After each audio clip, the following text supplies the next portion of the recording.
All new at 10 and only on Denver 7, multiple women accuse a top cop of sexual harassment. Even worse, they say the sheriff is doing nothing about it. And the women tell Liz Gilardi they're forced to work in fear. And tonight, Liz is in Leadville, where the sheriff confirms he is investigating these claims. Liz?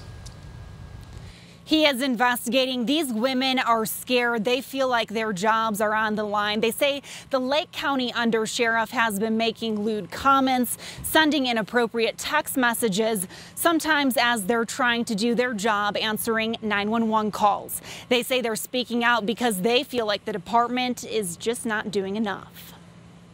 I feel on edge from the situation, not from the job I do. I have anxiety. I get to where I can't breathe. A 911 dispatcher tells us about allegations of sexual harassment while she's working, while lives are on the line. There's the inappropriate comments. I was sick at one point, and the undersheriff stated to me that I was sick from sucking too much.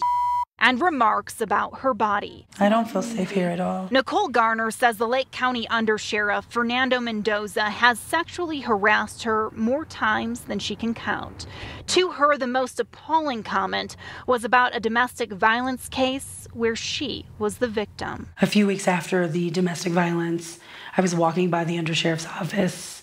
He called me into his office and said, "I got to see your boobs today," and showed me the picture, and it was my domestic violence picture where my breast was scratched up. I've never felt so humiliated in my life. It's not only Nicole. Two other women tell me the undersheriff is also sexually harassing them. Asking about my sex life. That's when I felt the most uncomfortable. I felt sick to my stomach. We wanted to investigate these claims, so we started with the undersheriff himself. Is it true that you've been sexually harassing women in the office? He denied it, so we went to the sheriff. The allegations were so serious, they hired an outside law firm to conduct an internal investigation. The undersheriff was off for a short amount of time. When they finish it, they send me the results. He says the investigation lasted for about 10 days. I asked him about the allegations. Women who say the undersheriff has made inappropriate comments and sent suggestive texts. I don't know what they're saying, so I can't comment about it. And it's not fair to either side. It's not fair to them. It's not fair to the undersheriff, because I don't know what they said. They may say one thing to you and something else to an investigator. I don't know. Take a look at this letter obtained by Denver 7 about the internal investigation.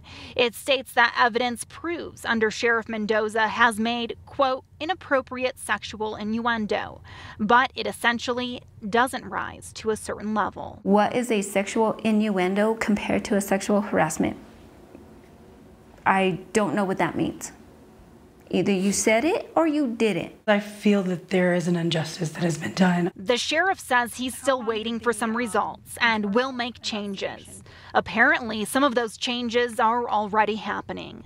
Nicole says the sheriff told her that 911 dispatchers would be recorded at their jobs for their protection. I feel that it's an attempt to intimidate myself and everyone else that has been put in this situation. For these women, as the investigation wraps up, they continue to have anxiety about going to work. I kept saying there's enough evidence for something to be done. And on top of all of this, Nicole says the sheriff told her to simply sit down with Mendoza one-on-one and try and work things out. We did contact the district attorney's office. They are aware of the allegations and have looked into them, but they say nothing criminal has happened and Mendoza has not been charged with a crime. We'll continue looking into this. Reporting live, Liz Gilardi, Denver 7. We absolutely will. Thank you, Liz. And federal law protects against harassment in the workplace. According to the Civil Rights Act of 1964, harassment is illegal when it is so frequent or severe that it creates a hostile or offensive work environment. Simple teasing, offhand comments, or isolated incidents that are not very serious are not illegal.